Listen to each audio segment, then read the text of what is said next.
had racist views of both Europeans and Africans.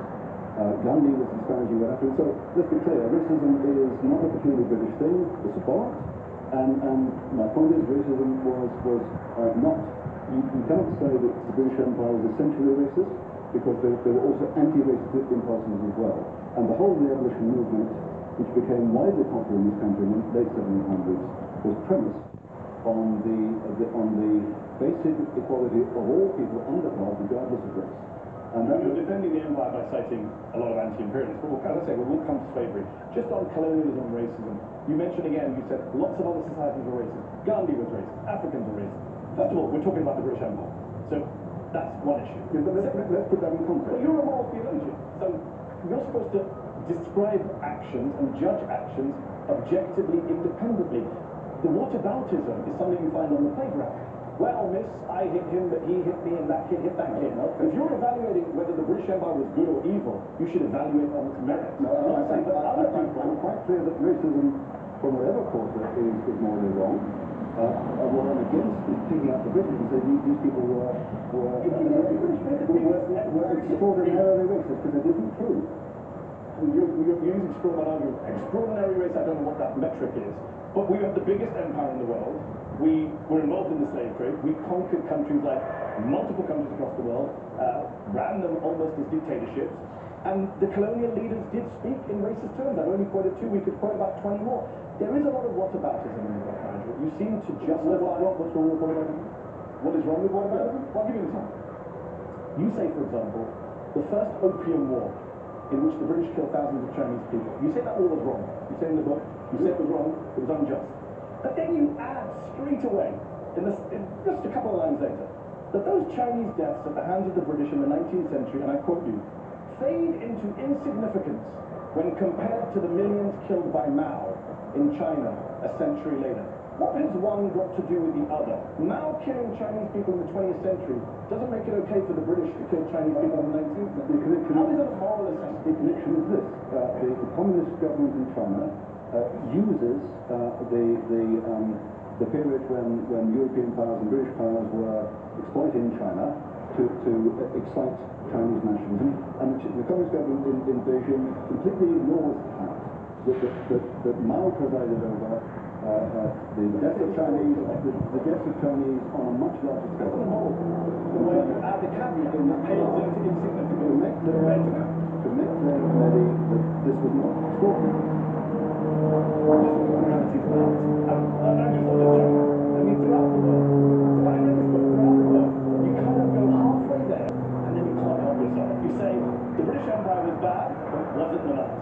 The first Opium War was bad, but now was worse.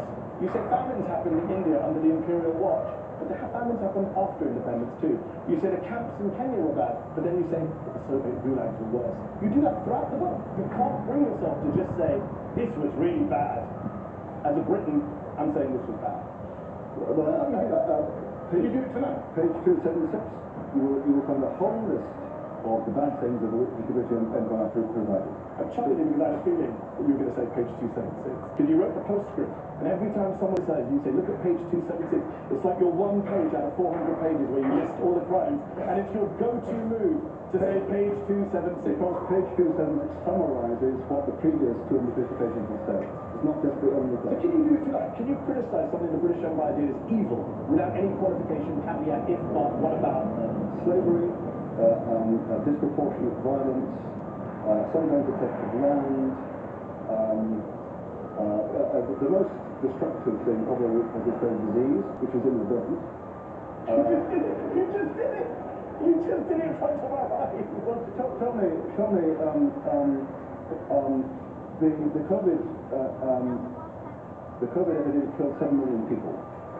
It originated in China. Did the Chinese need to kill 7 million people? You literally just made my point. Why are we talking about COVID? You couldn't bring yourself to just say, no, it was really bad what the British did. The point has to do with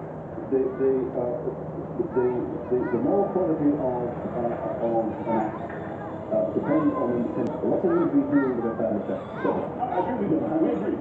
So Europeans brought diseases to North America and Australia, as did Indonesian fishermen from Indonesia to northern Australia, which had devastating effects on the No one can do it.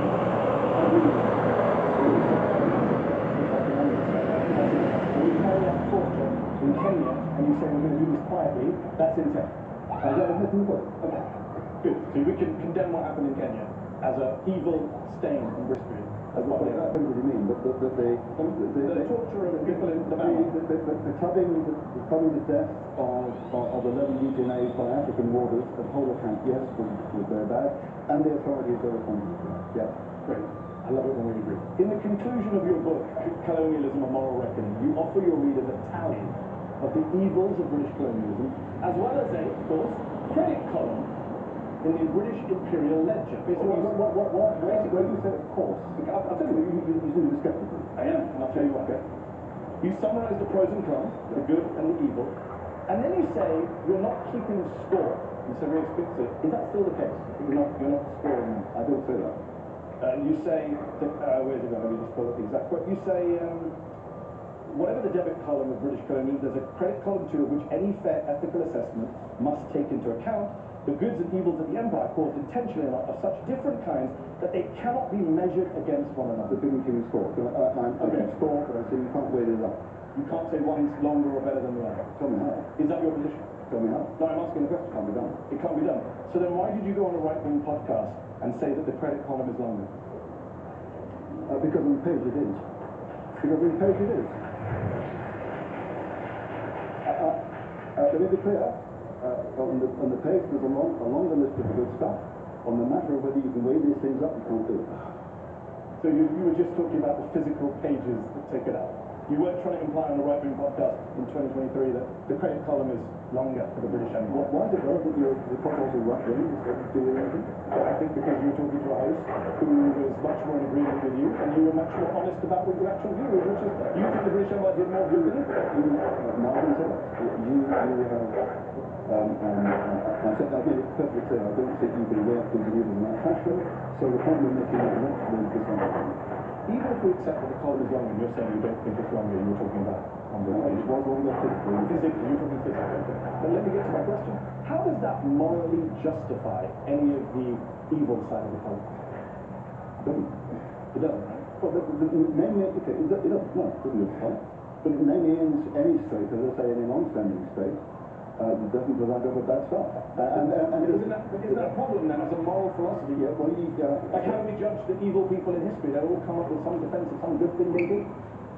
No. Or do we just give the British Empire that pass?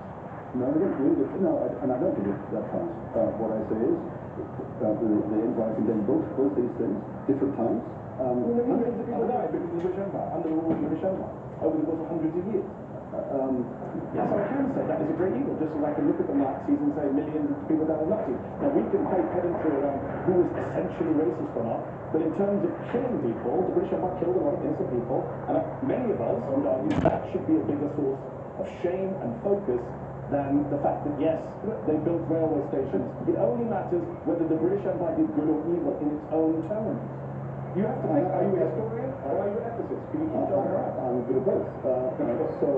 So my view is that the British Empire realized that both are good and evil, and I do the best I can with them, and I explain what my overall argument is. Let's go to our panel of experts who've been waiting patiently here. Gurminder Bambara is a professor of historical sociology at the Department of International Relations, the University of Sussex, editor of the forthcoming book, The Modern World After Colonialism. Gurminder, you've read Nigel's book, I know. In his introduction, he does say he sets out to paint a historically accurate and fairer picture of the British Empire. Did he do it in your book? Not in my view. What's your central objection to what we've heard from Nigel tonight? Well, I think one of the first things we have to take issue with is the way in which Nigel constructs the very idea of empire, and this argument that he makes that empires have existed across human societies, across all time, and that all empires are effectively the same sort of phenomenon.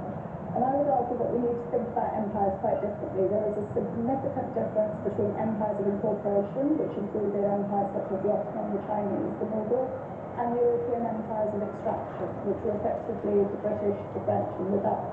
And one of the ways in which we can think about the differences between the two is the way in which they relate to questions of food scarcity that occur, because food scarcity occurs across all human societies at different times.